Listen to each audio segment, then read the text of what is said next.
Thank you so much for the invitation. That's my pleasure to be here since it's my first time in Rumi Center, and seems probably will be my last talk in the series of those which I gave here in Washington this time, because I'm wrapping up my activities and I'm leaving soon after my fellowship at National Endowment.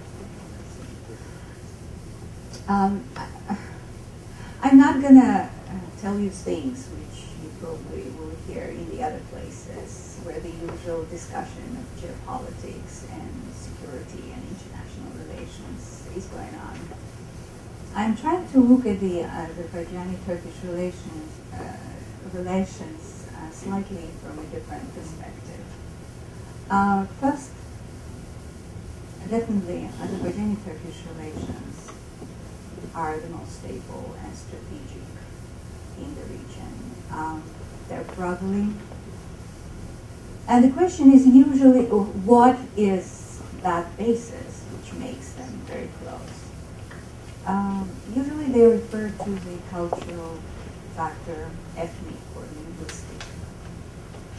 But then you start to look around and ask yourself, then why Ukraine and Russia, being ethnically and linguistically very close, why are not in the same brotherly relations? There should be something else besides ethnic and linguistic commonality. And from my perspective, that concrete which cements the relationship historically between Azerbaijan and Turkey is 19th century modern nation-state formation.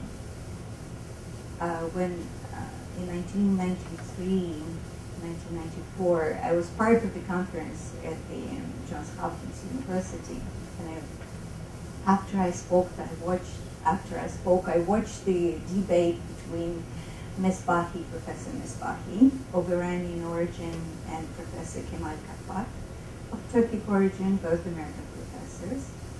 They were discussing the identity of Azerbaijanis.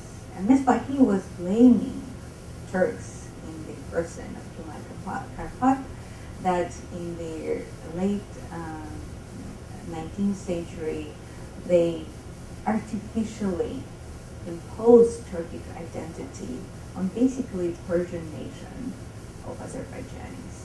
Kemal Karpat, as a brilliant scholar, very quietly looked at his opponent and said, "You apparently forgot the history.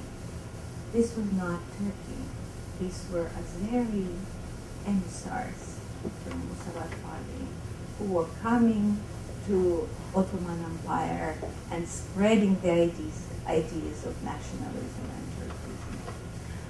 That basically gives you a very interesting idea about how two nations were forming during the modern times and introducing the first experiment. In one case, it succeeded. In the case of Turkey, in Azerbaijan, it ceased to exist after 2 years. The case of secular, democratic, European-type republic of the Muslim world. This extremely intense political inter-influence of two nations, of two states, laid the basis for a strategic cooperation, not only at that stage, but also in the immediate post-Soviet period. And it particularly expressed itself in the support for Azerbaijani democratic movement from the certain political groups in Turkey. And then the Turkism of the popularly elected president Erdogan sent a few thousand students to Turkey for a study who remained the most active, both patriotic and democratic-oriented polity in Azerbaijan. So basically, of these three dimensions of the relations between Turkey and Azerbaijan, security, political, and economic,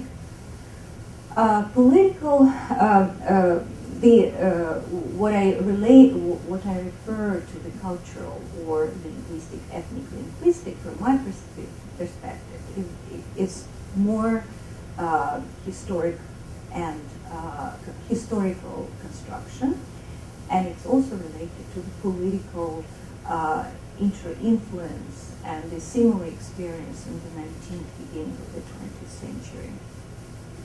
So